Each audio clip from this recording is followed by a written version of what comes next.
नमस्कार दोस्तों, मैं मंगत सिंह आज आपके सामने एक नया चैप्टर पॉलिनोमियल्स प्रस्तुत कर रहा हूं। पॉलिनोमियल्स होता क्या है? पॉलिनोमियल्स एक अलजेब्रिक एक्सप्रेशन है जिसमें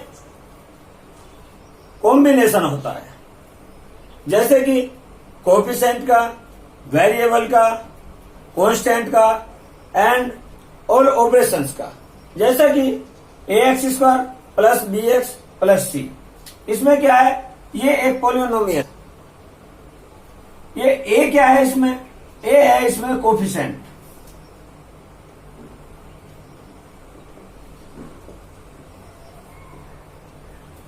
ये x क्या है? इसमें वेरिएबल। c क्या है? इसमें कोएफिशिएंट। c इसमें कांस्टेंट। और ये ऑल ऑपरेशंस हैं, प्लस और मल्टीप्लिकेशन और नेगेटिव, ये ऑल ऑपरेशन है। तो इनसे का जो कॉम्बिनेशन होता है उसे पॉलिनोमियल्स कहते हैं। अब मैं आपको ये बताता हूं कि कौन से पॉलिनोमियल्स होते हैं और कौन से नहीं होते हैं। यानी जो वेरिएबल है हमारा x की पावर 3, ये क्या है? हमारा पॉलिनोमियल्स है। लेकिन x की पावर 3/2 ये पॉलिनोमियल्स नहीं है। कि यानी कोई भी वेरिएबल है, उसकी यदि पावर फ्रैक्शन में है तो वो पॉलिनोमियल्स नहीं होता।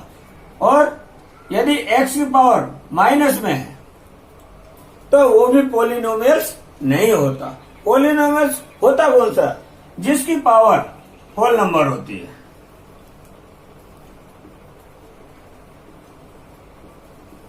यानी जो वेरिएबल होता है, यदि उसकी पावर होल नंबर होती है तो वो हमारा पॉलिनोमियल्स होता है। पॉलिनोमियल्स को 3 भागों में बांटा गया है। Number 1 linear polynomial, number 2 quadratic polynomial, number 3 cubic polynomial. Example x plus 1, ये है linear polynomial. x square plus x plus 1, ये क्वाड्रेटिक पॉलिनोमियल। ये x cube plus x square plus x plus 1, ये है क्यूबिक। अब आप देखते हैं कि इनकी डिग्री क्या होती है। डिग्री आप देखते हैं कि इसकी हाईएस्ट पावर चेक करते हैं कि इसकी वेरिएबल की, तो इसमें वेरिएबल क्या? x, इसकी हाईएस्ट डिग्री क्या है? 1। तो ये हुआ लीनियर पॉलिनोमियल्स। और x square plus x plus 1, इसमें वेरिएबल की हाईएस्ट पावर क्या है? 2। तो ये हुआ quadratic polynomials. x cube plus x square plus x plus 1, इसकी हाईएस्ट पावर क्या है? 3। तो ये हुआ क्यूबिक पॉलिनोमियल्स। अब इसकी डिग्री कैसे निकालते हैं? डिग्री निकालने के लिए हम देखते हैं कि इसकी वेरिएबल की पावर क्या है? 1। तो इसकी पॉलिनोमियल्स की डिग्री कितनी हुई? 1। इसके क्या हाईएस्ट? 2 है पावर, तो इसका डिग्री क्या हुआ? 2। और इसके 3 पावर, तो इसके जो क्या हुआ? डिग्री 3। इसी प्रकार से जो कांस्टेंट होता है, वो होता है 5। ये कांस्टेंट है, इसकी डिग्री क्या होती है? इसको मैं ऐसे लिख सकता हूं 5 = 1। कोई इफेक्ट हुआ? कोई इफेक्ट नहीं। उसके बाद में इसको लिख सकता हूं 5 × x की पावर 0। यानी इसका क्या मतलब हुआ? वो भी यही मतलब है कि किसी की भी पावर 0 हो, उसकी वैल्यू 1 होती है। ये भी 5 है। तो इसमें क्या है? ये वेरिएबल x है, तो इसकी डिग्री क्या हुई कांस्टेंट की? 0। Relation between zeros and coefficient of a quadratic polynomial. अब मैं let px polynomial equal to ax square plus bx plus c and alpha beta are zeros of a polynomial. इसलिए px equal to k x minus alpha x minus beta. अब आप ये समझ रहे होंगे कि ये किधर से है।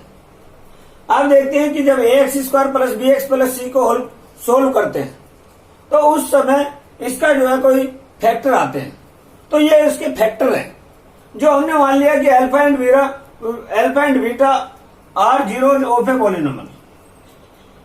तो अब के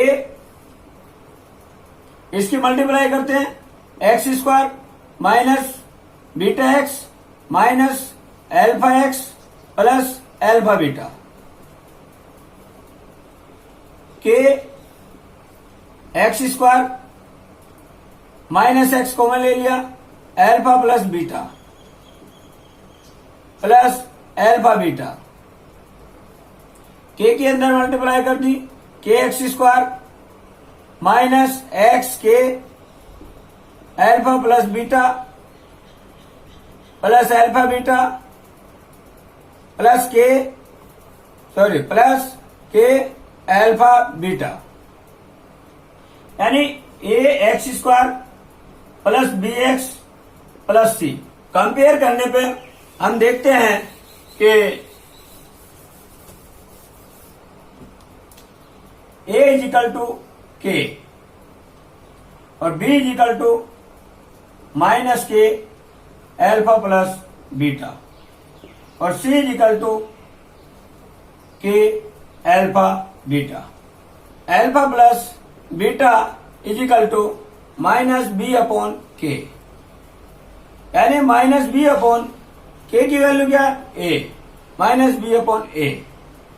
zero alpha beta is equal to C upon के, यानी C upon A. Sum of zeros alpha plus beta is equal to minus B upon A is equal to minus coefficient of X oblique coefficient of x², product of zeros alpha beta is equal to C upon A is equal to constant upon coefficient of x²।